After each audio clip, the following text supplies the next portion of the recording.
Contaremos esta noche dos historias de sustituciones amorosas. Son historias de engaños en las cuales uno de los personajes, a veces amparado por la oscuridad, simula en el lecho ser la persona a quien el engañado verdaderamente desea. Es decir, te metes en la cama de Juan fingiendo ser X, pero sos Y. Veamos qué sucedió en España, más precisamente en Aragón, a comienzos del siglo XIII.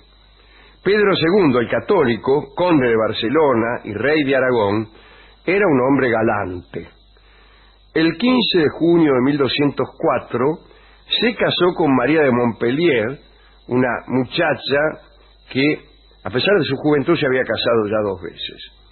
El motivo del enlace no fue el amor, sino el interés.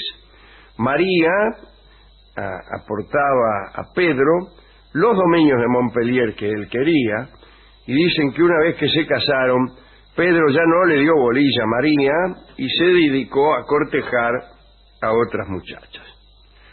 Un día, Pedro II fue a Montpellier y se enamoró de una dama. Y sin mayores problemas empezó a contar a todos lo mucho que deseaba a esta chica. María, enterada del asunto, sufría muchísimo. Nunca había estado todavía en el lecho con su marido. Fue entonces cuando se armó una intriga notable.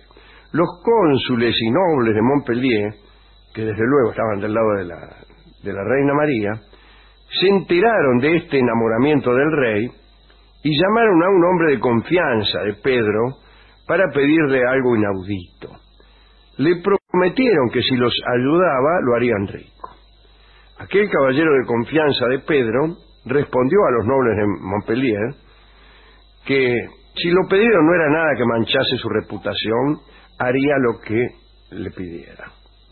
Y los nobles le dijeron lo siguiente: vos sabéis que Nuestra Señora la Reina es una de las más castas y honestas mujeres que hay, y sabéis que el rey está loco por otra mujer.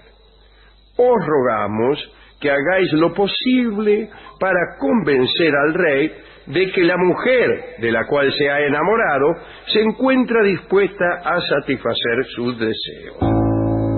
Le diréis que ella se encontrará con él a oscuras en un aposento de palacio. Nosotros haremos que en vez de esa dama, la que yazga con el rey sea la reina. El caballero, a quien no le gustaba que Pedro tuviera lances amorosos, un caballero amigo de Pedro, ¿no? A él no le gustaba que Pedro se acostara con otras tipas fuera del matrimonio, porque eso podía, digamos, perturbar la estabilidad de la corona. Entonces el amigo de Pedro aceptó la propuesta de los hombres de Montpellier. Era necesario que Pedro se uniera a María para conseguir un sucesor. Una semana antes de la ejecución del plan, los funcionarios de Montpellier mandaron que durante 7 días se celebraran misas y actos religiosos para que todo saliera bien y para que Pedro, en aquel único encuentro, dejara embarazada a la reina. Y llegó la noche convenida. El hombre de confianza de Pedro le dijo que la muchacha que Pedro deseaba, la tipa que lo enloquecía, lo estaba esperando en determinada habitación. Él le dijo: mire, majestad, acá la mina que a usted le gusta está en una pieza así, así, lo está esperando. Muy bien. Y el rey fue derechito. Entró a unos aposentos que estaban a oscuras. Dicen las crónicas que el rey, sin saberlo, holgó con la reina. Qué lindo verbo. Es un lindo verbo que se usa muy poco en las pizzerías. Detrás de la puerta, 24 abades y priores y un representante del obispo escuchaban para certificar el éxito de la unión. Y fue una unión exitosa, ¿no? Quizá por no haber tenido nunca a María en sus brazos, Pedro II no percibió en aquella oscuridad nada que pudiera desengañarlo. Unas horas más tarde, ya al amanecer, algunos funcionarios golpearon a propósito a la puerta. El rey desenvainó su espada, temeroso de ser descubierto por alguien mientras engañaba a su mujer.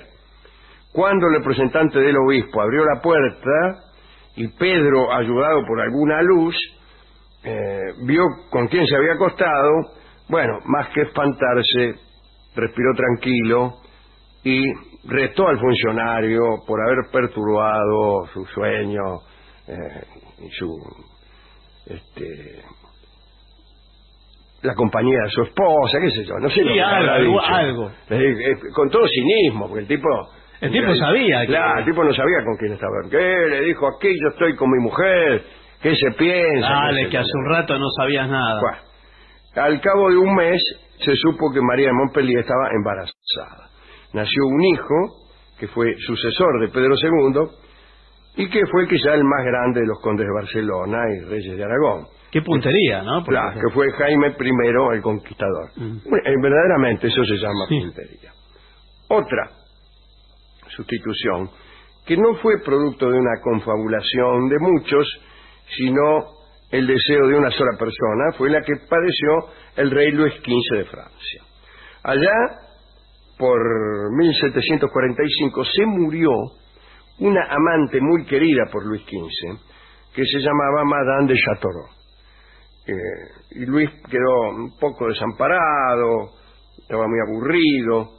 Las damas de la corte, que hacía tiempo esperaban aquel momento, pasaron a la ofensiva y los pasillos del palacio se llenaron de muchachas que, a veces por medios poco honestos, trataban de atraer la atención del rey. Algunas dejaban ver su escote exageradamente, otras se levantaban la falda como sin querer, otras se agachaban a juntar monedas de 50 centavos, otras utilizaban los servicios de cortesanos que hacían circular rumores halagadores sobre su experiencia, su temperamento, sus costumbres amorosas. Todos estos rumores llegaban a oídos del rey. La más decidida de estas muchachas fue Madame de Rochechouart. Parece que su audacia no tenía límites. Se ocultaba durante horas en los rincones del palacio, o a veces detrás de los matorrales del parque, por donde sabía que pasaría Luis, y lo miraba, señor el cronista, con pupilas cálidas. Me gustó mucho esto. Pupilas cálidas. Voy a empezar a usar esto. Me miró con pupila cálida. El rey, que estaba de duelo, pasaba sin dirigirle una sola mirada, ¿no? Y solía decir de ella que era como los caballos de la caballeriza secundaria, siempre presentados y siempre rechazados. Una comparación desagradable. El caso es que Madame de Rochechouart estaba desesperada. Y malo estuvo cuando en una fiesta Luis XV, disfrazado de árbol, conoció nada menos que a Madame de Pompadour. En aquella fiesta también hubo una sustitución que sería la tercera, ¿no?, de esta noche. Luis fue disfrazado de árbol, pero junto con otros amiguetes, todos disfrazados de árboles. Las chicas sabían que Luis estaba disfrazado de árbol, pero no sabían cuál de todos los árboles era el rey. La señora de Portel creyó reconocer a Luis XV, otra, no Madame de Rochechouart, otra mina, la señora de Portel, creyó reconocer a Luis y comenzó a correr y a acorralar a uno de los árboles. ¿Y cómo lo reconocía? Y le pareció, porque lo habrá visto rascarse, qué sé yo. Es raro. Muy bien, pero en realidad el perseguido no era Luis, sino un guardia del rey que, contento, se aprovechó del error de la señora de Portel y se fue con ella a un saloncito discreto donde obtuvo todas las ventajas que pudo desear. Luego del encuentro, Madame de Portel volvió al baile con las ropas en desorden, muy satisfecha del placer que creía haber recibido de Luis XV, ¿no? Como dijimos, Madame de Rochechouart se entristeció cuando supo que poco después de esa fiesta, Luis hizo amante de Madame de Pompadour y decidió entonces sustituirla al menos una vez. Sabía que el rey había recuperado toda su pasión y quiso aprovecharla. Observó cuáles eran los movimientos de Luis para encontrarse con la Pompadour en aquellos primeros momentos y notó que la nueva favorita entraba sigilosamente por la noche en el aposento del rey y se metía en su cama. Para evitar problemas con la reina María Lechinska, ¿no?, la polaquita, la reina dormía en una habitación cercana, pero no en la misma habitación que el rey. Pero para evitar que se diera cuenta de algo, la Pompadour hacía todos estos movimientos que hemos descrito, meterse en el aposento del rey, etcétera, en el mayor silencio y en la más cerrada oscuridad. Y eso fue lo que aprovechó Madame. La sustitución se cumplió, pero fue accidentada. El deseo de Madame de Rochechouart le impidió calcular un detalle. Imitó los movimientos de la Pompadour, entró en los aposentos del rey, se metió en su cama, lo abrazó y lo amó. Y después se fue. Al rato, la Pompadour entró, ella misma, en los aposentos del rey. Se metió en su cama, lo abrazó y lo amó. Y el rey pensó que algo andaba mal, pero no dijo nada. Al día siguiente, Luis se cruzó con Madame de Rochechouart. Dice el cronista que ella le lanzó una mirada cómplice que revelaba una gran intimidad. Y Luis supo que había sido aquella mina siempre rechazada la que lo había invadido y se sintió ultrajado. Además del malestar que padeció, no quiso tener mayores problemas con su esposa y expulsó a Madame de Rochechouart del palacio por prudente. Triste y victoriosa a la vez, aquella chica abandonó la villa y se dedicó durante largos años a contar su historia a los ciudadanos de París. Me gustó mucho esta doble sustitución, ¿no? Hay algo que uno no se cree mucho, que es que nadie se haya dado cuenta de nada. Podría decirse que en aquellos tiempos se amaba con menos luz que ahora, pero ya en tiempos de Luis XV no tanto. Y sobre todo Luis XV. Sobre todo Luis XV. Me imagino que tendría parabelas. Sí, que además era un buen amante, calculo yo, no estamos hablando de la antigüedad clásica, ni de aquella vieja sustitución de Lía por Raquel en la cama de Jacob. No. Así que, tal como a ustedes, me resulta un poco increíble que alguien no se dé cuenta con quién está. Pero no solo me resulta increíble, sino me enoja un poco, ¿no? Un buen amante debe saber con quién está, lo primero que debe saber.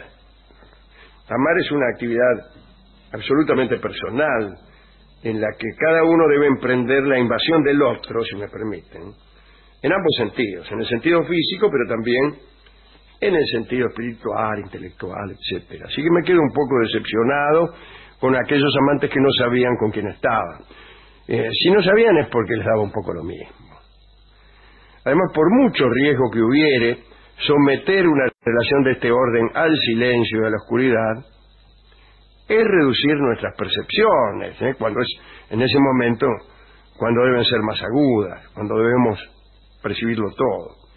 Me deja un poco preocupado, del mismo modo que la pobre señora de Portel, que amó al rey disfrazado de árbol y no supo quién era, que no se sacó el disfraz, es raro, hay que se quedó disfrazado de árbol, ni fue capaz su majestad de correr un poco las ramas, sí, difícil, para dejarse ver. Quizás le gustó eso a Madame. ¿Qué sé yo? Bueno, me imagino a la pobre Madame solo imaginando al rey, lo que revela que después de todo el rey, el guardia, cualquiera es lo mismo. Y hay que luchar contra esa idea, porque no es lo mismo cualquiera. No tiene que ver ni con habilidades de circo, ni con connotaciones espeluznantes. Tiene que ver con la aparición de lo que Octavio Paz llama la segunda llama, que es el alma. Hemos ido a la discoteca y hemos contado estas historias. Quedó muy impresionado el discotecario con el relato de Madame de Portel, ¿no? La del árbol, y nos regaló este disco, que es una milonga que canta Alberto Merlo y que se llama Será él, que es lo que seguramente se estaría preguntando la señora de Portel mientras abrazaba a un árbol.